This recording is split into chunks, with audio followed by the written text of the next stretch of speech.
Hello বন্ধুরা, good morning. কেমন আছো সবাই? আশা করি সবাই ভালো আছো। তো শুক্রবারের ব্লগটা নিয়ে চলে এলাম আমি। এই যে সকালবেলা ঘুম থেকে উঠে যা কাজ সেটাই করছি। সকালবেলা ঘুম থেকে উঠে ঘর ঝাঁট দাও, ঘর মোছো, বাসন ধো, তারপরে ছেলে সামলাও আর রান্না বান্না করো, আবার বাসন ধো আর খাও। ব্যাস, এই তো কাজ। সারাদিন তো আমাদের এটাই কাজ। তো যাই হোক, বাসন কোসন খুব বেশি ছিল না। কালকে রাতে কয়েকটা বাসন হয়েছিল, সেগুলো ধুয়ে ফেলেছিলাম। আসলে সেই সন্ধ্যে থেকে যা বাসন কোসন হয়, তো সব তো মাজি না আমি, ওই একেবারে পরদিন সকালবেলা মাজি। তার জন্য আমার এতগুলো বাসন হয়ে যায়। ওই রাত্রেবেলা যা খাবার দাবার হওয়ার পর যে বাসনগুলো হয় সেগুলোই রয়েছে। সন্ধ্যেবেলা টিফিন খাওয়ার যে বাসন কোসন সেগুলো ধুয়ে ফেলেছিলাম কালকে রাত্রে। আর খাওয়া দাওয়ার পর সত্যি তোমাদের তো বলেইছি যে আমি খাওয়া দাওয়ার পর রাত্রে বাসন ধুতে পারি না, আমার অসহ্য লাগে। আর তাতে আবার প্রচণ্ড গরম, থাকতে পারি না আমি গরমে। তো আমার গুবলুর সোনা ঘুমোচ্ছিল, কাজ কমপ্লিট করে নেব ভাবলাম। ওই যে দেখো, সবে মাত্র বাসনটা আমার ধোয়া হয়েছে, আর এই যে ঘুম থেকে উঠে সোজা আমার কাছে চলে এসেছে, মা মা করে চেঁচাতে চেঁচাতে। আর একাই শুয়েছিল, কারণ ওর দাদা তো নেই, ওর দাদা স্কুলে চলে গেছে। আর ওর দাদা ভাই থেকেও কোনো লাভ নেই, ও তো সে পড়ে পড়ে ঘুমায়, ডাকলে ওঠেই না। 10টা সাড়ে 10টা, যেদিন ছুটি থাকে, শনি রবিবারটা তো ছুটি থাকে, শনি রবিবারে ব্যাস ঘুম থেকে উঠবেই না। যতই ডাকি সেই ভালো করে ডাকলেও উঠবে না, আর যদি বকাবকি দিই তাহলে তো উঠবেই না। আরও সেই ঠিক 10টা বাজবে, আমি নিচে চলে যাই কাজ করতে, ঘুম থেকে উঠবে, উঠে তখন মুখ ধুয়ে জলটাও খায় না, ওই ভাত খেতে বসে পড়ে। ব্যাস, ওই এত লেট করে উঠতে, যে সকাল সকাল স্কুল ছুটি আছে তো কি হয়েছে, সকাল সকাল ঘুম থেকে উঠে পড়াশোনা করি, কারণ সকালবেলা ঘুম থেকে উঠে পড়াশোনা করলে সেই পড়াটা মুখস্থ থাকে, ভোরের পড়াটা, তা শুনবেই না কথা। আর এই যে দেখো, আমার ছেলে খেলা করছে, তা ওর দাদার জ্যামিতি বক্সটা নিয়ে এসে আমাকে বলছে, দাও খুলে দাও, খুলে খুলে এরকম করে বলছে। তো ওটা যদি খুলে দিই তাহলে যা ভেতরে জিনিসপত্র আছে, স্কেল চাঁদা সব পটপট করে দুমড়ে ভেঙে দেবে। কারণ আমার ছোট ছেলে ভাঙতে খুব ভালো পারে, যে কোনো জিনিস হাতে যদি দিই না, সঙ্গে সঙ্গে ভেঙে ফেলবে যে কোনো জিনিস। ওর দাদাও সেই একই ছিল, এরকম বেলায় না ওকে যতই জিনিস দিতাম খেলনা, সব একবারে আছাড় মেরে মেরে ভেঙে দিত। তার জন্য না কোনো জিনিস দিতে ইচ্ছা করে না। যে এত সুন্দর করে খেলনা কিনে দেয় সবাই, এত ভালো ভালো দামি দামি খেলনা কিনে দেয়, তাহলে খেলা করি নিয়ে জিনিসটা কিছুতেই খেলবে না, তুলে আছাড় মারবে যাতে ভেঙে টুকরো টুকরো হয়ে যায়। ব্যাস, ওই পয়সা দিয়ে কিনে নিয়ে আসা জিনিসটা ফেলে দিতে হয়। তো তার জন্য আমি মেলায় টেলায় গেলে না কিছু কিনে দিই না কাউকে। ওই যা খাবি খা বাবা, পেটে খা, ওইসব জিনিস কিনে ফালতু নষ্ট করে লাভ নেই। বাচ্চা ছেলেরা খেলা দিলাম, খেলা করলো, নিয়ে খেলবে না, নিয়ে তুলে আচার মারবে আর ভাঙবে। এত সব দুষ্টু হয়েছে, আর দুটোই খুব দুষ্টু। আমার বড় ছেলে এত বড় হয়ে গেল, তাও এখনো বুদ্ধি হলো না যে জিনিসটা তুলে রাখতে হয়। নিজে কখনো পড়াশোনা করে না, বইগুলোও গুছিয়ে রাখবে না, জানো, সেটাও আমাকে বলতে হবে। তারপর উপরের কাজ কমপ্লিট করে ছেলেটাকে খাইয়ে আমিও চাটা খেয়েছি, খেয়ে এই যে নিচে এসে ভাতটা বসিয়ে দিয়েছি। এই উনুনের পাড়ে আসতেই যেন বড্ড ভয় লাগে, উনুনের পাড় থেকে কখন যে যাব সেটাই ভাবি। আর রান্না বান্না তো আমাদের জানোই তো, 7-8 রকমের রান্না বান্না হয়। যদিও অল্প রান্না করব মনে করি, সে একটা একটা করতে করতে সে এক গাদা রান্নাই হয়ে যায়। আজকে ওই যে ফ্রিজে সেই পাঙ্গাস মাছটা রেখে দিয়েছিলাম না, ওই মাছটা রান্না করব। আর একটু এঁচোড়ের সেই বীজগুলো আছে না, সেই বীজগুলো রেখে দিয়েছিলাম। আগের দিন সেই এঁচোড় রান্না করেছিলাম না চিংড়ি মাছ দিয়ে, তো সেই বীজগুলো ছিল, বীজগুলো কাটার সময় হয়নি বলে সেই বীজগুলো রয়ে গেছিল। আর এমনি সামান্য একটু এঁচোড়ও রয়েছে, তো ওইগুলো দিয়ে না ওই চচ্চড়ি মতন করব, যেটা আমার শাশুড়ি মা বানাতে খুব ভালো পারে, আর আজকে আমি বানাবো। তো যাই হোক, এই দেখো আলু সিদ্ধ আর পটল সিদ্ধ দিয়ে ভাতটা বসিয়ে দিলাম। আমরা অনেক কিছুই ভাতে দিই, দেখো আলু সিদ্ধ দিই, পটল সিদ্ধ দিই, তারপরে ডাল সিদ্ধ দিই, আবার পেঁপে থাকে, বাবা পেঁপে সিদ্ধ দিয়ে ভাত খায়, পেঁপে সিদ্ধ দিই। আর পটল সিদ্ধটা না আমার খেতে ভীষণ ভালো লাগে, ওই একটু আলু সিদ্ধর সাথে মেখে নিয়ে বেশ ঝাল ঝাল করে ভালো লাগে। শুধু আলু ভাতে কিন্তু খুব একটা ভালো লাগে না, ওই পটল দিয়ে মাখলে ভালো লাগে। তারপরে যখন শীতকাল হয় তখন ওই বেগুন ভাতে দিয়ে বেগুন ভাতে দিয়ে আলু ভাতের সাথে মাখি, খুব ভালো লাগে বেশ খেতে। তো আলু সিদ্ধ পটল সিদ্ধ সব সিদ্ধ সিদ্ধ দিয়ে ভাতটা বসিয়ে দিলাম। আর তারপরে পাটকাঠি ভেঙে নিয়ে আসলাম রান্নাঘরে কয়েকটা। তারপরে এই যে দেখো কাঁচা টমেটো, এগুলো গাছেরই টমেটো, বেশ ছোট ছোট। আর এগুলো হচ্ছে দেশি টমেটো, জানো, হাইব্রিড না। এই টমেটোগুলো কিন্তু খুব টক হয় আর খেতে ভীষণ ভালো লাগে। তাই এই টমেটো দিয়ে ওই আলু দিয়ে টক তরকারিটা করব, যেটা সবাই বাড়িতে ভালোবাসে খেতে। আমিও খাই খেতে, কিন্তু খুব একটা বেশি ভালো লাগে না। ওই জল খাবারে ভাতে, গরম গরম ভাতের সাথে একটুখানি নিলে খেতে ভালো লাগে। এমনি দুপুরবেলা খুব একটা একটা ভালো লাগে না। আর আমাদের বাড়িতে জানোই তো যে রান্নাটা হয় মানে ডেলি হয়ে যায়।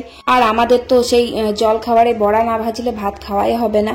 এই যে দেখো আজকে আবার একটু পটল দিয়েছি, পটল দিয়ে বড়া ভাজলে বেশ ভালোই লাগে খেতে। আলু, পটল, পেঁয়াজ, লঙ্কা সব একসাথে কুচিয়ে দিয়েছি, একদম খুব ছোট ছোট করে কুচিয়েছি ঝিরিঝিরি করে। এই বড়াটা খেতে আমার ভালো লাগে, শুধু ওই পেঁয়াজ দিয়ে ভালো লাগে না, 2-4টে পটল দিলে না বেশ মচমচে হয়, মানে ঠান্ডা হয়ে গেলেও না বেশ মচমচেটা থাকে, ভালো লাগে খেতে। তো যাই হোক পটল, আলু, পেঁয়াজ দিয়ে বড়া ভাজলাম, ওই জল খাবারে সবাই খেয়ে নেবে। পান্তা ভাত তো খাই আমরা সবাই, যা প্রচন্ড গরম পড়েছে তার জন্য সবাই পান্তা ভাত খায় বলতে আমার শ্বশুরমশাই খায় না, আমার বরমশাই খায়, আমার শাশুড়ি মা, আর যেদিন বেশি থেকে যায় সেদিন আমি খাই। আর গ্যাস অম্বল হয় খুব, তার জন্য খাই না, মারও গ্যাস অম্বল হয় আর আমারও তাই, তার জন্য রোজ রোজ ওই পান্তা ভাত না খাওয়াই ভালো। কারণ এখন ভাতটা ফ্রিজেই রেখে দিই, তা না হলে ভাত এত টোকে যায়, সে গলা গলা হয়ে যায়, অত টোকে গেলে না গ্যাস অম্বলই হয়, তার জন্য ফ্রিজের মধ্যেই রেখে দিই। আর ফ্রিজে রাখলে আবার খুব ঠান্ডা থাকে, আগে আগে বার করে দেওয়া হয় যদিও। তো যাই হোক ভালোই লাগে খেতে, কিন্তু বড্ড অম্বল হয়ে যাচ্ছে পান্তা ভাত খেয়ে। আবার এই কাজকর্ম করেই ধরো রান্না করতে করতে গিয়েই তো আমি ভাতটা খাই, আমার গরম ভাত দেখলে যেন আরও মানে অসহ্য লাগে, আমার ভালো লাগে না, পান্তা ভাতটাই খেতে ভালো লাগে। তো যাই হোক এই যে টক তরকারিটা করে নিলাম আলু দিয়ে, আবার টক ডালও হবে, টক ডালটা একদম লাস্টে করব। আর দেখো টক তরকারি হয়েছে কিন্তু আবার টক ডালও হবে মানে। আর এই যে দেখো সেই কালকের মাছগুলো, পাঙ্গাস মাছ, আর এই মাছগুলো ফাটে, ভীষণ ফাটে, তো তার জন্য চাপা দিয়ে ভাজলাম। আমার খুব ভয় লাগে, মানে যে মাছেরই না ওই আঁশ থাকে না সেই সব মাছগুলি বেশি তেলে দিলে ফাটে, তো চাপা দিয়ে ভাজলাম। আর এই মাছটা কিন্তু পুরো মাংসের মতো রান্না করতে হয়, নইলে ভালো লাগে না, একটু আস্তে আস্তে গন্ধ লাগবে বলে ওই একটু লেবু দিয়ে দিলাম মাছে, তাহলে কিন্তু গন্ধটা লাগে না। এইসব মাছে আস্তে আস্তে গন্ধ থাকে। এই মাছ, তারপরে ইটে মাছটা কিন্তু আমার বড়মশাই ভীষণ ভালোবাসে খেতে, আর আমিও খুব ভালোবাসি। তো বড় বড় যেগুলো, আর এই পাঙ্গাস মাছটা কিন্তু অনেকটাই বড়, অনেকজনকেই দিয়েছে, ঠিক আমি জানি না কতটা বড়, কিন্তু পিসগুলো দেখেই মনে হচ্ছে অনেকটাই বড়। এই মাছটাও কিন্তু খেতে ভীষণ ভালো হবে, একদম তেলে চ্যাপচ্যাপ করছে, প্রচুর তেল বেরিয়েছে এই মাছটা দিয়ে। তারপরে একটু মিট মশলা দিলাম, মিট মশলা দিয়ে একদম পুরো মাংসে যা যা মশলা দিয়ে রসুন আদা দিয়ে একদম পুরো মাংসের মতন করে রান্না করে নিলাম, বেশ ঝাল ঝাল ভালোই লাগবে খেতে। আর এইসব মাছ কিন্তু আমার বড় ছেলে খেতে ভালোবাসে, কারণ কাটা কম, তো এই মাছে তো কাটা কম, তেলটা বেশি, তাই বেশি ভালোবাসে খেতেও। আর তারপরে এই যে দেখো এই যে এঁচোড়ের বীজগুলো সব ছিল কয়েকটা, তো সেইটা এঁচোড়টা ঝাল করছি, ওই আদা জিরে দিয়ে ঝাল মতন করবো আর কি, ভালোবাসি খেতে আমরা এই ঝালটাই, এঁচোড়ের দমের থেকে এইটা খেতে ভীষণ ভালোবাসি। এরকম করে এঁচোড় বানালে আমার শ্বশুরমশাই তো মুখ দিয়েও দেখবে না, খেতে ভালোবাসে না। আর শ্বশুরমশাই কেমন ভালোবাসে জানো, সেই এর আগের দিন এঁচোড় দিয়ে খাসি মাংসের চর্বি দিয়ে বানিয়েছিলাম, তো ওইটা খেতে ভীষণ ভালোবাসে। এবার দেখো আমার শ্বশুরমশাই অসুস্থ, তারপরে হাই প্রেশার, তো যদি ওইসব খায় না আরও ক্ষতি বেশি। তারপরে এই যে দেখো টক ডালটা বসিয়ে দিয়েছি লাস্টে, তো টক ডালটা ফুটতে আমার রান্নাঘরটা আমি ওই জন্য ঝাঁট দিয়ে নিলাম, কারণ একটু ডালটা মুসুর ডাল তো একটু ভালো করে না ফুটালে না ভালো লাগে না খেতে। আর আবার এসে একজন কমেন্ট করেছে যে তোমরা কি তরকারিতে তেল দাও না, তেল কম দাও, তরকারিতে কালার দাও না, হলুদ ছাড়া তরকারি করো, আবার তরকারি ফোটাও না। আরে বাবা, তরকারিতে তেল কম দিয়ে খাওয়াটাই বেটার। এই গরমে যদি বেশি তেল মশলা খাওয়া হয় না, বাড়ির লোক অসুস্থ হয়ে যাবে। এই গরমে বেশি তেল মশলা খেও না কেউ, একদম বাড়ির রান্না বাড়ির মতো খাওয়াটাই ভালো। বাড়ির রান্না একদম হোটেলের মতো করে রান্না করলে তো বাড়ির মানুষ সুস্থ থাকবে না, সব অসুস্থ হয়ে যাবে। আর তাছাড়া বাড়িতে সব অসুস্থ মানুষ, সবার হাই প্রেশার, যদি তেল মশলা বেশি খাইয়ে একদম অসুস্থ করে মেরে ফেলবো নাকি আমি বাড়ির মানুষজনকে।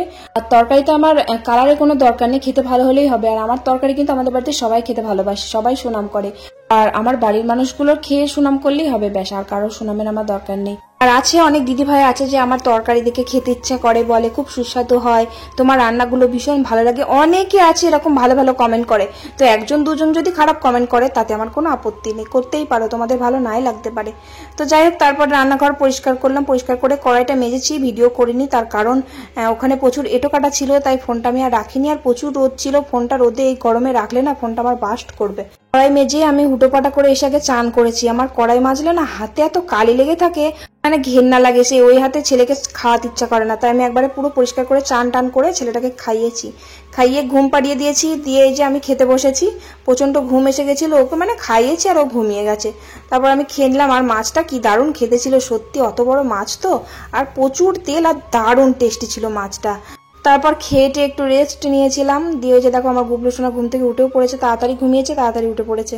আর উঠে পড়েছে বলতে 4টে সাড়ে 4টের দিকে উঠে পড়ে, ও রোজই উঠে পড়ে, তা না হলে আমি ডেকে দিই ঘুম থেকে, তা নয় ওই রাতের বেলা ঘুমোতে চাইবে না, কুস্তুনি করবে, দিয়ে আমাকে মেরে ফাটিয়ে দেবে। হ্যাঁ সত্যি করে আমাকে ভীষণ মারে, চুলের মুঠি ধরে মারবে, কামড়ে দেয়, জানো এত কামড়ে দেয় কেন আমি বুঝতে পারি না, কি জ্বালায় পড়েছি, এত কামড়ে দেয়, যেখানে কামড়াবে না দাঁত একদম বসিয়ে দেয়, আমাকে কামড়ে দেবে, ওর বাবার ঘাড়ে কামড়ে কামড়ে না পুরো একদম দাগ করে দিয়েছি। আবার বড় ছেলেকে কামড়ে দেবে, বড় ছেলে আবার বুকে কামড়ে দেবে, এবারে এমন কামড়ে দেবে সে সহ্য করার মতো না, জানো দাঁত কেউ সুরসুর করে না, কি করি বলো তো দাঁতগুলো নিয়ে।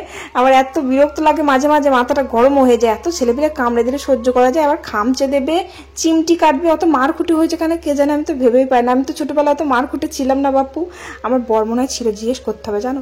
তো যাই হোক বাসন কোসনগুলো এই যে ধুয়ে নিলাম, তারপরে এই যে ঘর দোরগুলো ঝাঁট দিচ্ছি। বাপরে বাপ, এই গরমে আর কাজ করে শান্তি পাওয়া যাচ্ছে না জানো, কবে যে গরমটা কমবে ভগবান জানে।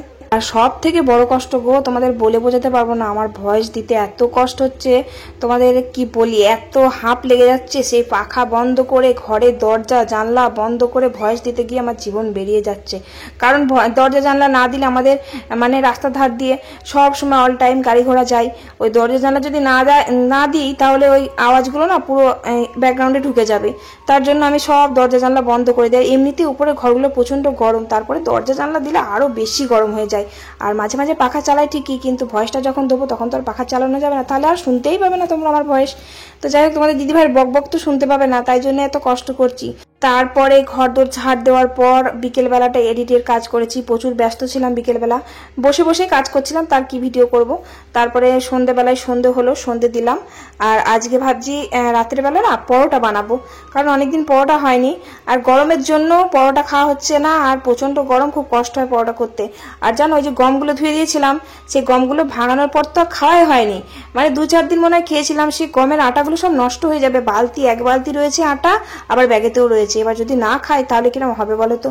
তাই জন্য ভাবলাম আজকে আলু চচ্চড়ি করি, প্রেশার কুকারে কুচু কুচু আলুগুলো ছোট ছোট করে কেটে নিয়েছি, পেঁয়াজ লঙ্কা দিয়ে প্রেশার কুকারে আলু চচ্চড়িটা বসিয়ে দিই। আর প্রেশার কুকারে দিলে না সিদ্ধ হয়ে যায়, আর যদি কড়াই করি সে 1 ঘন্টা লাগবে, গ্যাস ফুটবে প্রচুর, সেদ্ধও হবে না ভালো, তার জন্য প্রেশার কুকারে দিই, 2-4টে সিটি মারলেই হয়ে যায়। আর তারপরে এই যে দেখো আটা মাখছি, আর আমার শ্বশুর মশাই বললো পরোটা খাবে, ওরা খুব ভালোবাসে পরোটা খেতে, মাও ভালোবাসে, আবার শ্বশুর মশাই খেতে ভালোবাসে, আর আমি তো ভীষণ ভালোবাসি পরোটা খেতে। তোমাদের দাদা ভাইও তাই, তোমাদের দাদা ভাই আবার আলুর পরোটা খেতে ভালোবাসে। আলুর পরোটা বানাবো না, প্রচুর গরম, এই গরমে আলুর পরোটা বানাতে গেলে না আমি পরোটা হয়ে যাবো একদম ভেজে। তো যাই হোক শুধু পরোটা ভাজবো, আলুর পরোটা বানাচ্ছি না, শীতকাল আসুক তারপরে আলুর পরোটা খাওয়াবো। আর আমি কিন্তু খেতেও ভালোবাসি, আবার রান্না করতেও ভালোবাসি, আবার খাওয়াতেও ভালোবাসি। তো এত গরমে আর কোনো কিছুই ভালোবাসার কোনো সিন আসছে না এখন, প্রচণ্ড গরম করছে, প্রচণ্ড কষ্ট হচ্ছে। তো যাই হোক ওই এমনি পরোটা ভাজলাম। আর আলুর পরোটা কি বলো তো, ভাজতে সময় লাগে না, তাড়াতাড়ি ভাজা হয়ে যায়। ওই আলুর পুরটা একটু করে ভরো মুখের ভেতরে, আবার সেই মানে একটা একটা করে প্রচুর ঝামেলা, প্রচুর ঝামেলা। তোমরা তো দেখেছো আলুর পরোটার ভিডিও আমি কিন্তু দিয়েছিলাম। আর তারপরে মাকে বাবাকে আর জেঠু কিন্তু ভাত খাই, জেঠু পরোটা সব পছন্দ করে না, চিবাতে পারে না, দাঁত নেই তো, বয়স হয়েছে তার জন্য। তো এই যে দেখো ঝোল করেই করেছি আলু চচ্চড়িটা, কারণ ঝোলটাই আমার শ্বশুরমশাই খেতে ভালোবাসে। ওই বাবা ঝোলটা খাবে আর মা আলুগুলো খাবে, কারণ বাবা আলু মুখই দেয় না, কোনোদিনও আলু খেতে দেখিনি বাবাকে। আলু ভাতে খায় সামান্য, খুবই সামান্য, আর প্রচণ্ড পরিমাণে ঝাল খেত, এখন অসুস্থ হয়ে গেছে বলে ঝালটা খায় না তাই। আর ছোট সোনার জন্য আতপ চালের ভাত বানিয়ে দিয়েছিলাম, ও না ওই ডালিয়াটা খেতে চাইছে না জানো কদিন থেকে, তাই জন্য ভাবছি একটু আতপ চালের ভাত, ডাল সিদ্ধ, আলু সিদ্ধ দিকে মাখিয়ে দিই, তাহলে যদি খায় তো খাবে। তা ভালো খায়, আলু সিদ্ধ দিয়ে ডাল সিদ্ধ দিয়ে ওই আতপ চালের ভাত একটু ঘি দিয়ে বেশ ভালোই খায়। তো ওকে আলাদা বাড়িতে করে দিয়েছিলাম, দেখো আলু চচ্চড়ি হলো, পরোটা হলো, আবার আতপ চালের ভাত করলাম, তো ওকে খাইয়ে দিলাম, খাইয়ে দিয়ে আমরা খেতে বসেছি। আর আমার ছোট্ট সোনা দেখো রুটি যখনই বানাবো তখনই ও মুখে নেবে, নিয়ে খেলা করবে, দিয়ে একটু চিবাবে ফেলে দেবে, ওই দেখো পরোটা মুখে একটু নিয়েছে, দিয়ে মুখে নিয়ে চিবাবে আর ফেলে দেবে, মানে ছোট ছেলে দুষ্টুমি করবে, কিছু করার নেই। প্রায় 10টা সাড়ে 10টা বেজে গেল, চলো ভিডিওটা তাহলে এখানেই শেষ করি। আর যা গরম পড়েছে, কমেন্টে রিপ্লাই সবার দেওয়ার চেষ্টা করছি, কিন্তু মাঝে মাঝে ঘুম পেয়ে যায় না, সবার আর কমেন্টে রিপ্লাইগুলো দেওয়া হয় না। চলো ভালো লাগলে একটা লাইক করে দিও, আর চ্যানেল নতুন হলে সাবস্ক্রাইব করে দিও, আর কমেন্ট করতে ভুলো না কিন্তু। লাইক দেখি দাও, লাইক দেখি দাও।